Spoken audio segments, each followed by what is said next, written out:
네, 앞서 전해드린 대로 가수 김호중 씨가 사고 발생 열흘 만에 음주운전 사실을 인정했습니다. 네, 정혁진 변호사, 장유미 변호사와 함께 자세한 내용 짚어보도록 하겠습니다. 안녕하세요. 안녕하세요. 네, 반갑습니다. 자, 먼저 김호중 씨 음주운전을 인정한 이유, 이 뭐라고 볼 수가 있겠습니까? 일단은 CCTV 등을 봤을 때 네. 대리운전 기사를 불러가지고 운전하는 것도 나오지 않았습니까? 그렇죠. 그다음 무엇보다도 술집에서 오랫동안 있었는데 술집에 갔는데 음주를 하지 않았다, 술을 안 마셨다. 이게 논리적으로 말이 안 되고요. 거기에다가 국과수 수사 결과까지 나왔으니까 술을 안 마셨다라고 이야기하는 건 전혀 인정이 되지 않을 것 같고 그런데 지금에 와서 음주를 인정하는 가장 큰 이유는 역시 공연 문제가 아니었나 싶습니다. 만약에 이제 공연을 못하게 되면 그거로 인한 경제적 피해가 굉장히 어마어마하게 커질 수 있으니까 네. 공연을 통해서 일단 그런 문제는 좀 해결을 하고 그리고 난 다음에 음주를 인정하자 이렇게 작정을 한 것이 아닌가 싶습니다. 그렇군요. 네, 일단 김호중 씨 소속사는 김 씨가 이제 경찰에 자진 출석할 것이다라는 입장을 밝히기도 했는데 김 씨에 대한 수사, 뭐 영장 신청 좀 빨라질 수도 있는 건가요? 어떻습니까? 일단 음주 사실을 자백했기 때문에 네. 자백하는 데는 법률적인 어떤 노림수도 있다라고 봐야 되겠죠. 지금 네. 경찰이 계속해서 증거인멸 그리고 범인 도피 교사 등의 혐의가 드러나자 영장을 신청할 수 있는 가능성도 시사를 했었거든요. 이건 인신 구속을 할 수도 있다라는 겁니다. 예. 근데 자백 사건에서는 본인이 죄를 인정하기 때문에 증거를 차후적으로 더 이상 인멸할 동인 자체가 없는 것이거든요.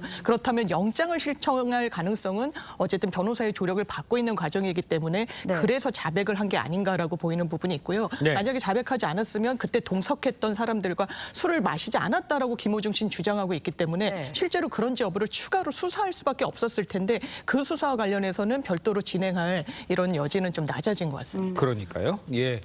일단 그 음주 뺑소니의 거짓말 정황까지가 지금 드러난 상황입니다. 경찰이 김호중 씨에게 그러면 어떤 혐의를 적용할까요? 일단 도로교통법상의 음주운전죄는 그 성립되기 네. 어려울 것 같아요. 네. 왜냐하면 수치가 나오지 않았으니까. 그다음에 그 측정 거부를 하는 것도 아니니까. 하지만 음주 여부를 떠나서 다시 말해서 술을 안 마셨다고 하더라도 최소한 3개는 이미 그 확정적으로 처벌 대상입니다. 첫 번째는 사고 후 미조치죄, 도로교통법상의 사고 후 미조치죄가 되고요. 그다음에 특가법상의 도주 차량죄도 되고요. 예. 그다음에 이제 중앙선 침범하고 사고를 냈으니까 교통사고 처리특례법상의 업무상 과실치상죄도 되는데 네. 여기에다 그 사이에 또 어떤 일이 있었습니까? 운전자 바꿔치기 했잖아요. 네. 운전자 바꿔치기 한 거는 범인 도피 교사죄가 성립될 가능성이 되게 많고 심지어 차 안에 블랙박스 타 있지 않습니까? 그 메모리 칩을 없앴잖아요. 맞아요. 이거는 증거인멸 교사죄가 이제 성립할 가능성이 굉장히 높아진다라고 저는 판단이 되는데 여기에다가 김호중 씨가 음주운전 그 인정했잖아요. 그렇죠. 그러니까 이거는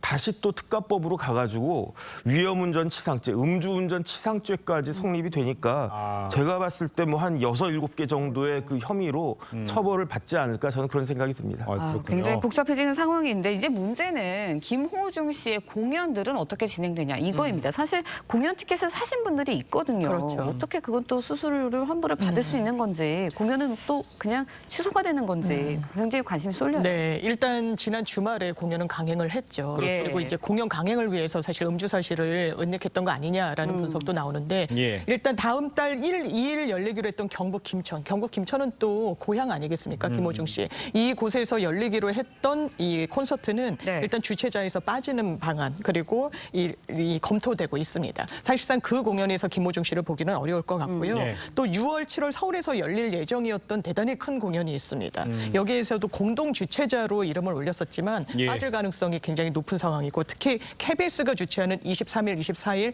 양일에 걸쳐서 예정돼 있는 콘서트가 있는데 이곳에는 대체자를 구해달라는 게 KBS 측의 요구였고요. 예. 대체자를 구하는 게 사실상 어려움에도 불구하고 만약에 공연을 강행한다면 KBS에서 주최한다는 측을 쓰지 못하게 하고 로고도 빼달라 이런 공식 요청이 있었기 때문에 김호중 씨가 사실상 이후에 이 네. 공연에서 모습을 보이기는 실질적으로 어려 보이는 부분이 있고 말씀 주신 대로 이 환불 문제가 있습니다.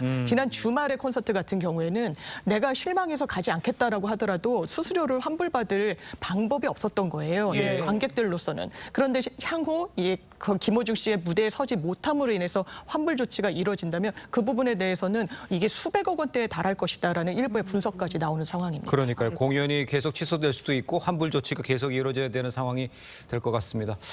자, 다음 이야기도 좀 해보겠습니다. 이 김건희 여사 명품 수수 논란과 관련해서 이 사건을 고발한 이 서울의 소리 백은정 대표가 오늘 검찰에 출석을 합니다.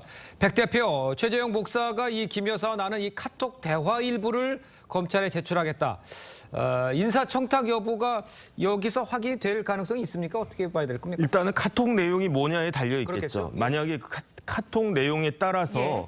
뭐 인사청탁 등과 관련된, 그러니까 다시 말해서 예. 직무 관련성이 인정될 수 있을지 여부가 확인될 수 있지 않을까 저는 그런 생각이 들고요. 네. 만약에 이제 직무 관련성이 확인이 되면 처벌은 이제 최재형 목사가 받게 될 겁니다. 김건희 여사가 처벌받을, 그럼에도 불구하고 김건희 여사가 처벌받지는 않을 거고, 그다음에 최재형 목사 외에 이게 그 서울의 소리가 명품백을 구입했다는 거 아니겠습니까? 그러니까 이 명품백 구입과 관련된 서울의 소리 관계자들이 아마 공범으로 같이 처벌될 가능성이 굉장히 높지 않을까 저는 그런 생각이 들고요. 네. 그런데 만약에 이렇게 직무 관련성이 인정이 된다라고 하면 네.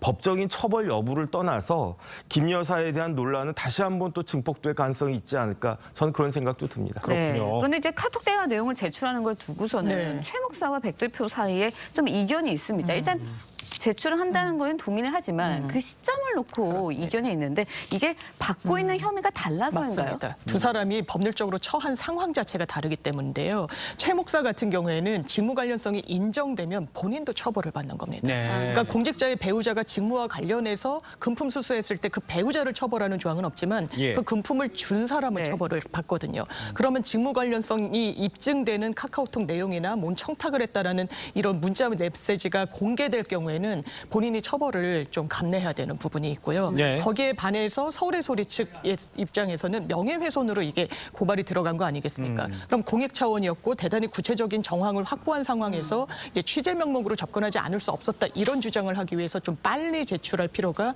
이제 서울의 소리 측으로서는 있는 겁니다. 그렇군요. 자, 요것도 하나 좀 짚어봐야 될 것 같아요. 검찰은요, 내일 최 목사가요, 김 여사에게 선물한 책을 아파트 분리수거장에서 주웠다고 한 이 주민을 불러서 조사할 예정인 것으로 알려졌습니다.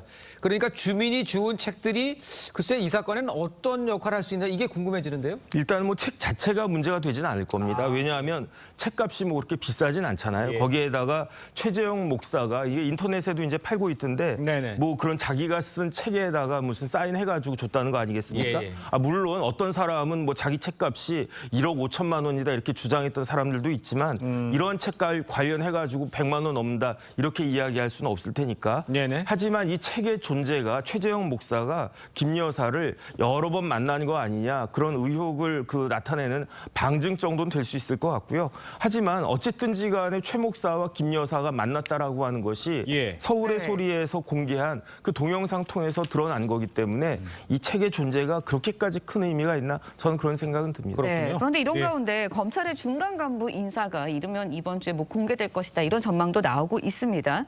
그렇다면 이제 관심이 가는 건 네. 김 여사 관련 수사 라인이 바뀔 수도 있나 이 부분이거든요. 그렇죠. 어떻습니까? 이미 1차장 검사부터 4차장 검사까지는 교체가 된 부분이 그렇죠. 있고요. 네. 일단 부장 차장 검사 이 인사위원회를 이번 주 금요일 날 열겠다는 겁니다. 지금까지의 관행을 보면 당일 날 인사안이 발표되거나 아니면 늦어도 일주일 안에는 인사안이 발표가 됐거든요. 네. 지금 이 부분과 관련해서 중앙지검 1차장에서는 명품백 수수와 관련한 수사 진행되고요. 4차장 검사는 이 도이치모터스 사건과 관해서 관할을 하고 있는 부서입니다. 네. 이 자리에 특히 어떤 인사가 나는지가 굉장히 큰 주목을 받겠다라고 보시면 되겠습니다. 알겠습니다. 네, 자, 두 분 말씀 여기까지 듣겠습니다. 고맙습니다. 고맙습니다.